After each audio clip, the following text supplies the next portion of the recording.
Well, hello and welcome to the 28th number of the podcast of the Frontend Coffee Break, a podcast where we take a break from our everyday lives, grab a cup of joe or coffee, tea, or whatever is your favorite beverage, and discuss different frontend related topics.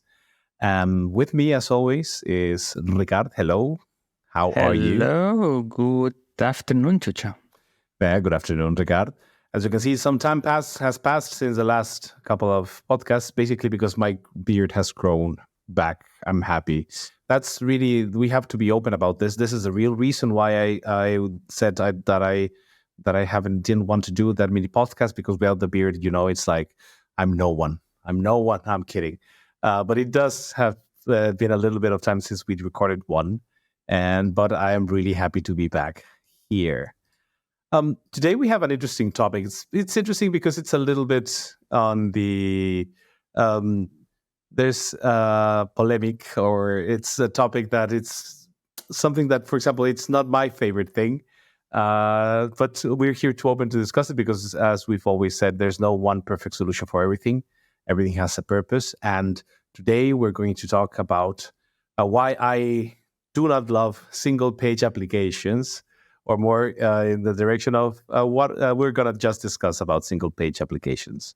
So let's begin by talking a little bit about what a single-page application is. Ricardo, if you could please illustrate us and the listeners. Well, it's an application that lives in a single page. I don't know, why do you hate them? I mean, they have their purposes. They have their place in this world. True. What is a single page application? SPA for short. It's hard to define. I mean,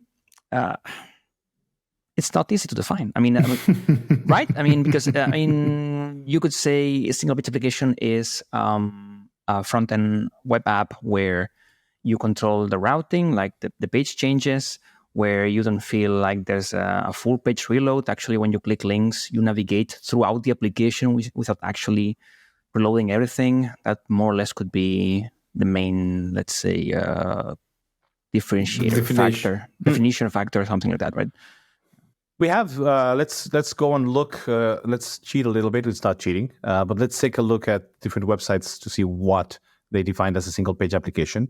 As you said, single-page applications, SPAs for short, a web app implemented in such a way that it loads one single, it's completely loaded on a single web document.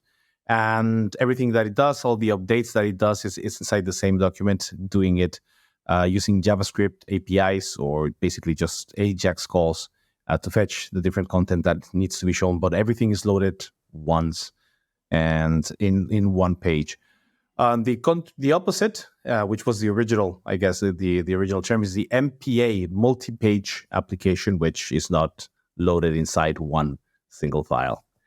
I went and dug up a little bit about the origin in SPAs. I don't know. I mean, since I don't love the topic, I said, okay, let's read a little bit into it and see how long have they been around.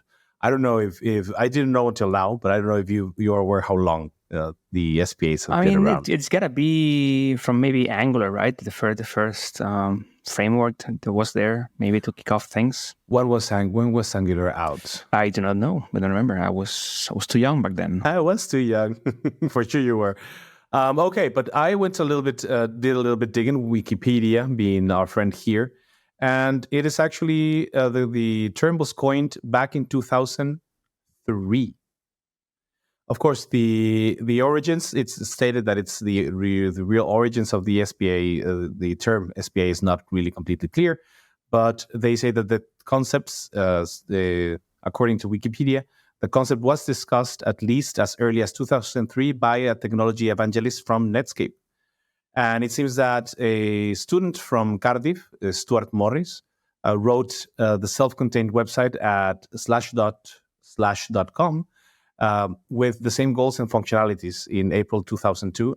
And later the same year, a couple of students described a single-page application implementation in a US patent. I mean, before that, they were called rich web applications. So the term itself not the technology that we're currently using for it, but the term itself was coined or discussed as early as 2003. I was really surprised about. Yeah, I mean, I think people, when we think about SPAs, we think more about, frameworks like Angular, React, Vue, Svelte, and those are way later than 2023. Until today, I thought that actually, as you said, that SPAs came with specifically, as you said, Angular.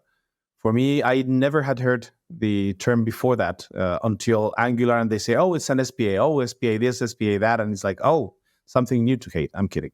But so we used to do the mix, no? We used to have our maybe PHP websites with Ajax, and we would update stuff, but that's not an SPA. An SPA, as you said before, a lot of definition, a single document, and then no more page reloads. But yeah, I don't recall. Like, I started doing these things 2016, I think. No, wait, not 2020. Sorry, 2006. I was, I think, 2006, professionally working on this, and I don't recall having this concept back then. So yeah, definitely for me it was really fairly recent. But let's begin on the use cases, as you say. When to use them? When would you? Well, first of all, let's do this stance. Are you pro or against SPAs? Yeah, it's impossible to say. I mean, I like them when they fit my requirements. Yeah. I mean, okay. Right? Because as front-end leads, as tech leads, whatever it is you're going to call yourself, you got to decide based on your requirements, based on the client need, based on the business requirement, if it makes sense or not.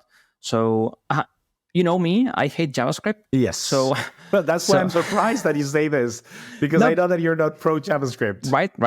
But there are some use cases. I think when you have an application that has like a very high user interaction, it might make sense. When you have lots of forms, you have dashboards, widgets, things that the user really interact with. I'm not talking about presentation, not just reading, but actually interacting with your website. Sometimes it may make sense, right? Because everything's already there. The user has fast changes between views and between different parts of the application. It feels very smooth, very native. So definitely makes sense in those scenarios. Well, that's, I guess, one of the biggest advantages that they mentioned, right? Precisely the user experience, the app-like user experience, that you don't wait until data is loaded to when you load a new page. It's almost, the response is almost immediate. And you mentioned before, and I was thinking about precisely the use cases that you mentioned, Ajax. A long time ago, I started having a discussion with a colleague, but I'm talking about over 10, 15 years regarding an application that he was doing. And now thinking about it right now, it feels that he actually was doing something very similar to a single page application, because he loaded the JavaScript once, and then there was no navigation to any other page. Everything that happened in the same page. And in this case, he was using Ajax, to refresh the page, which I was surprised, because this is also, since I'm not very much into SPAs, I was surprised when I heard the hydration concept. For me, it blew my mind a little bit. Like, oh yeah, you keep the page hydrated. It's like, so you pour water on it or what? But this is new, right? I mean, it is the whole concept of having your HTML and then enhance it with JavaScript as it comes along, and browser enhancement, server-side rendering, all these magic things. Yeah, Ajax. I mean, I think all of us have used Ajax, but for me, the differentiator is the whole navigation, right? That you could have a deep link saying, okay, example.com/chucho/open form. And then that would deep link into your application. You think it's an actual page that you're accessing, but rather it's a view of the SPA. And what I was saying is that I told my colleague, hey, you're using Ajax too much. And he was like, no, I'm not.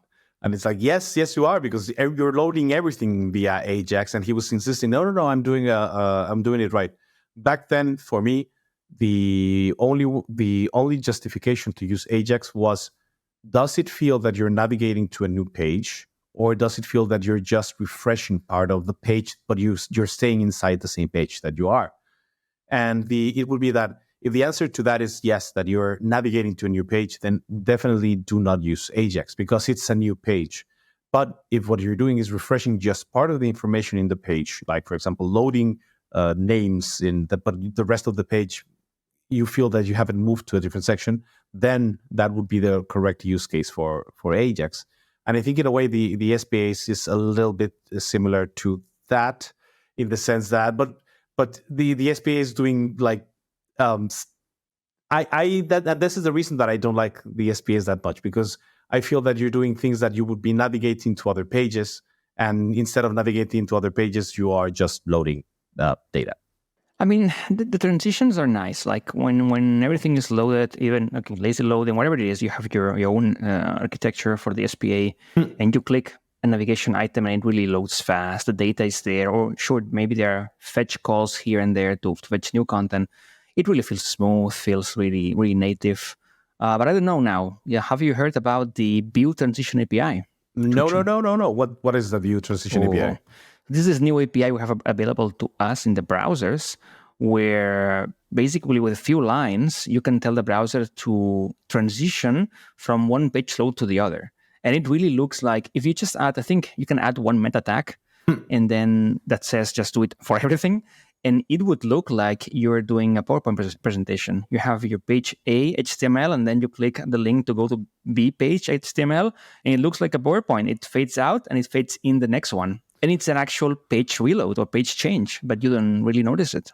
Okay, so it's more of a, you have the old page navigation, but the feeling, the experience is that you're just transitioning from one page to another. I mean, and it's a few lines of CSS if you want to make it more complex with a little bit of JavaScript. If you want, for instance, have you ever been in a mobile app where you click a thumbnail and the thumbnail expands to a full screen, like transitioning it? Yes. Now you can do that with just a few lines of JavaScript and CSS on the web, right? And it looks amazing. Again, you would maybe change to a different page, right? The URL changes, it's a full page change, but the browser takes care of doing this sort of animation transition. And we are at the early stages. I mean, you can already try it in your Chrome. And I think the more time it passes, the more robust it can be. But definitely, it gives a run for its money to the SPA. That was one selling point, saying, I want this thing to be super smooth. Yes, but now we can also do it. So I love this. I mean, in the end, this is something that we've discussed over and over and over about when something is widely used, it suddenly becomes standard. You know, if you're doing whatever thing that you've been doing, and if it's people is doing this constantly in JavaScript, they have libraries and such. They stop being libraries; they become part of the native working of the JavaScript, and this is the same thing, the same case. I mean, people want very natural transitions, and now they're making it possible. Oh, I remember that you talked about it some time ago, but I didn't remember. I mean, it was just like, oh, you mentioned it. It went away from my head. Oh, nice. Yeah, it's magic. I mean, if you add the meta tag, try it out. If you guys haven't yet, but it works like magic. But definitely, go in there, learn more about it. But yeah, it's good. Okay, this would be one reason, for example, as you said, to use single page applications because of the nice transitioning. Any other reason that you would suggest, hey, this is a use case for SPAs? I mean, you could argue at some point performance, right? Performance is a tricky topic because, of course, it depends on how you've built your SPA, how you would build your old MPA multi-page application. But you could argue at some point that if you start loading your things, like lazy loading your view as the user navigates, everything's a sync, blah, blah, blah, you could somehow maybe have a better experience overall navigating than just doing full page loads. But I don't know. It's hard. I do love MPAs. I do love the having server-side rendering with my HTML is delivered via the server, and then with just a small JavaScript here and there, I enhance my forms, I enhance my everything. And you and I love also progressive enhancement, which is part of just hydrating with JavaScript, whatever you want to call it. So I don't know. For me, it's a hard sell, the whole SPA. Again, I go back to the first reason I gave you. That was very high interaction, lots of forms, lots of views, and yeah. Before we get into the topic of what would be your tools of choice to build it, I would like to discuss a little bit of just something that you said, and it's a new way of working. The web was thought of basically document navigation and linking pages between each other, and now it's so much more. We have applications. I'm sure that this was not the original vision, and as time progresses, things just start changing, and they start growing into new stuff. And maybe I'm just, for example, in my case, I'm just set up in the old ways of doing things, and I do not see that maybe the web today is much more than what I'm used to seeing it. So I guess that things like the native application experience inside the web would be the next place to go. No. But I think you're not on the wrong path. I mean, in the end, if it makes sense, sure. But I mean, I think oftentimes the types of websites we use with CMSs, like you're working marketing websites, these are not the target for an SPA. I mean, if you have a page that is mostly a static, text, images, a carousel component, whatever, you will not do an SPA. I mean, even though the front enders would love to do that and love the power of doing, SPAs with whatever your framework, be real with your customers and say, this does not make sense for your use case. And let's talk a little bit about the disadvantages before going to the tooling, which we'll be eventually getting there. For example, one of the biggest things against SPAs that people would say, if you go read, the first thing that appears there, because the first positive is precisely speed, performance, the after the first load, of course, speed, performance, and the experience. But one of the first no-nos is SEO. Now, but still, people say, I want to SPA, and they want to still keep a good SEO. There's ways of trying to maintain this.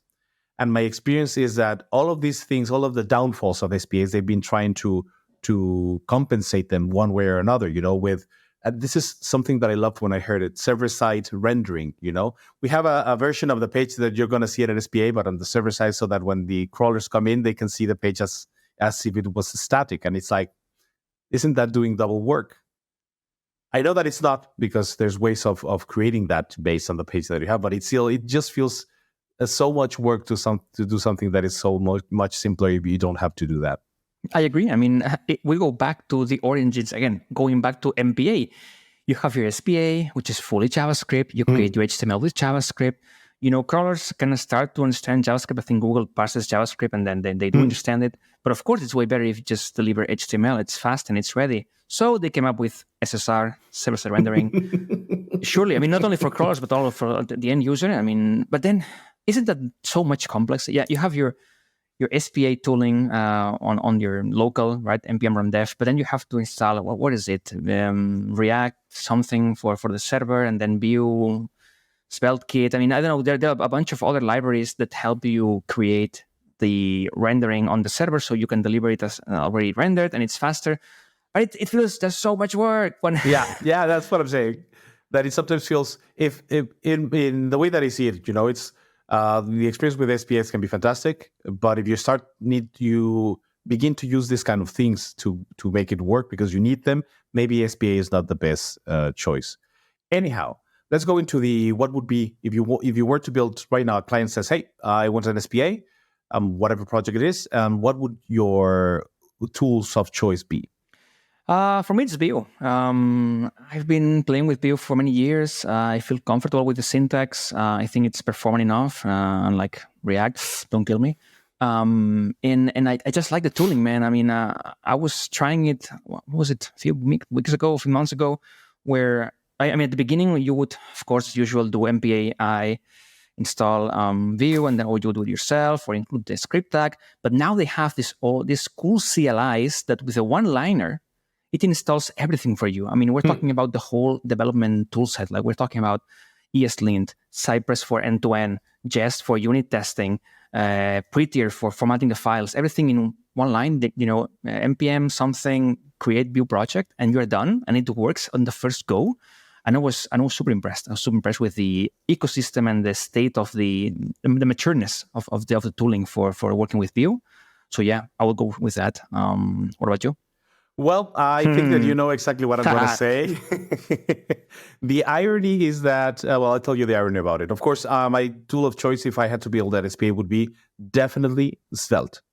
The same if I wanted to build a web component, for example, I would definitely go with Svelte. If Svelte didn't exist, I might have gone with Vue. But I've worked with React, I've worked with Angular, I've worked with Vue. No, I have never worked with Vue. I started looking into it, and then I found out Svelte. And for me, Svelte is just, if you're going to use a framework or a library or something like this, Svelte for me it's the most natural choice and also the most performant, as far as I know.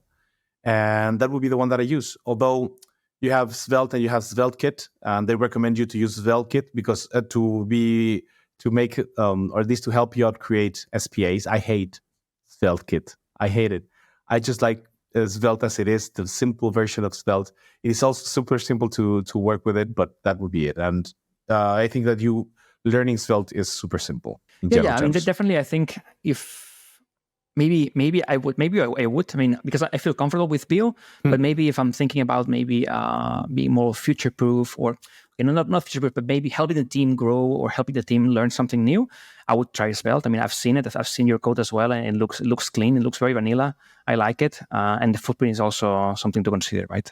Even though, sure, with Vue also you have a small footprint, it's not as you would drop the whole React in it. So yeah, Svelte or Vue, I think both are solid choices. One of the sad things is that when I started working on personal applications using Svelte, I found a way to build different parts of the different pages in Svelte separately, not as an SPA, but actually using Svelte for a multi-page application. It took me a little bit of time to configure it, but I had it working. Once I did, it's like, yeah, this is nice. I'm not going to use it right now, but it was nice. No, but I mean, again, SPAs, if we continue working on why they're more complicated or why should you not use them, think about also authoring experience, right? For us, at least a content-centric is very important that, sure, you just not build the SPA and you deliver it in a zip file, you put it on the Azure or Amazon Cloud, but you allow the editors to create pages, create routes, create, Chucho/Ricardo/podcast. How do you allow that? How do you allow the editor to write content? All those things, I think it's important. And you have to consider it. Does the SPA allow you to do that? I don't know. And this is what I wanted to discuss. So I guess it would be the next topic is, at Cognizant and Cetric, we work with AM. We work with the Adobe Experience Manager. It's usually it's a content management system. And usually SPAs doesn't feel as a natural thing to it. AM has integrated SPA support. I personally haven't used it, but I know that it exists. And what would be the solutions? Or how do you work? How do you integrate SPAs into a project like the ones that we do? Because we do it. We have several projects that have SPAs of all the flavors out there, from Angular, React, Svelte, and Vue. How do you do it?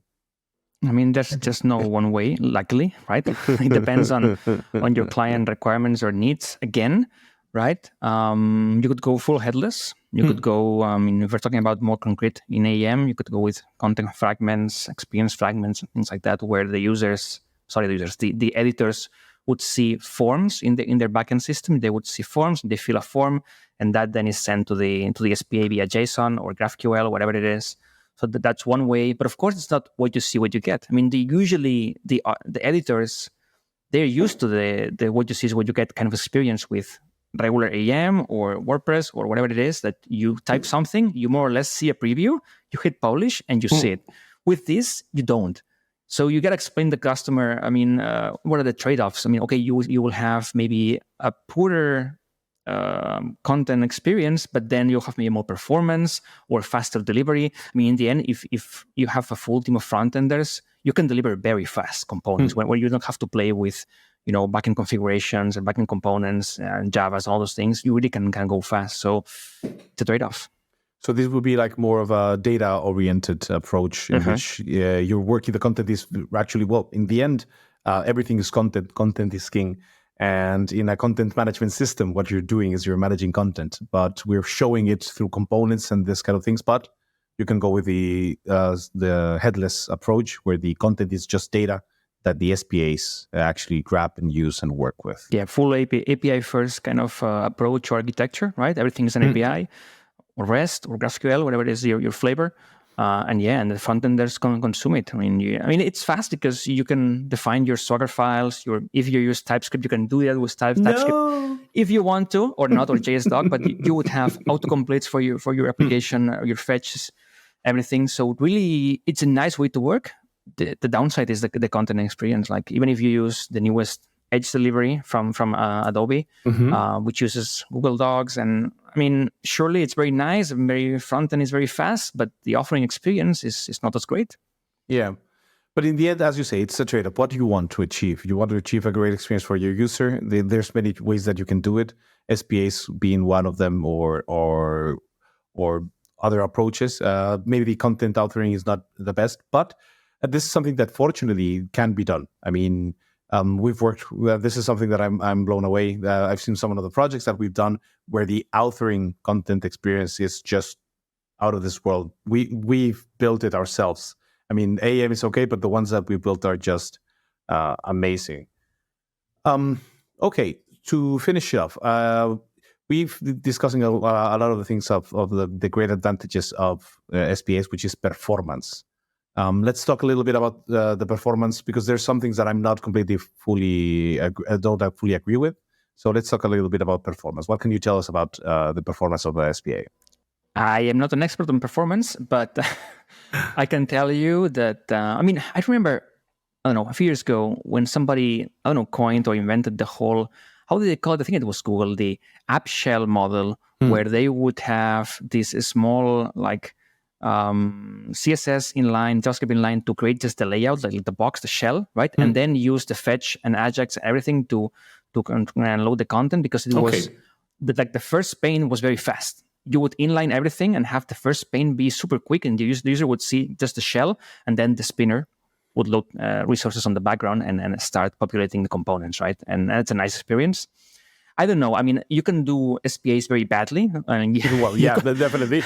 And then have 5 megabytes need to be downloaded on the first go. You can have lazy loading of views. It's I don't know. I mean, in the end, it's more JavaScript, right? It is just working a little bit more with JavaScript. Okay. So let's close the today's episode with a little bit of a reflection. So,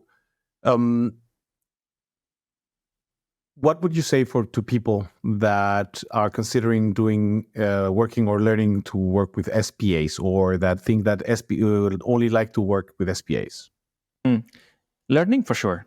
If you're a front-end engineer, front-end developer, learn it. You will come across this eventually, or probably you have already. So learn from it, or keep up to date with the frameworks. Yeah. Well, okay. In this case, I have to agree completely with you. There's a lot of flavors regarding on the ways that you can work in the front. Many, many ways. There's not a one universal silver bullet of this is the way that it needs to be done. Of course, we're constantly trying to make it better. And it is important for people to learn what an SPA is, to use it, to learn the frameworks. But then again, it's important also to know when it's the good moment to use it and when it is not. It is not a silver bullet, as just MPAs are not a silver bullet. I think it's more of a case-by-case thingy. So for our listeners, we would like to read you and know, what do you think about SPAs? Is it your go-to choice? Is it not? When would you use it? Just share experiences or whatever you want to share with us. We'll be happy to read them. And I think that's all for today's episode. Thank you for joining us. Thank you, Ricardo. Thank you, Chucho. And until the next coffee break, have a great day. Bye.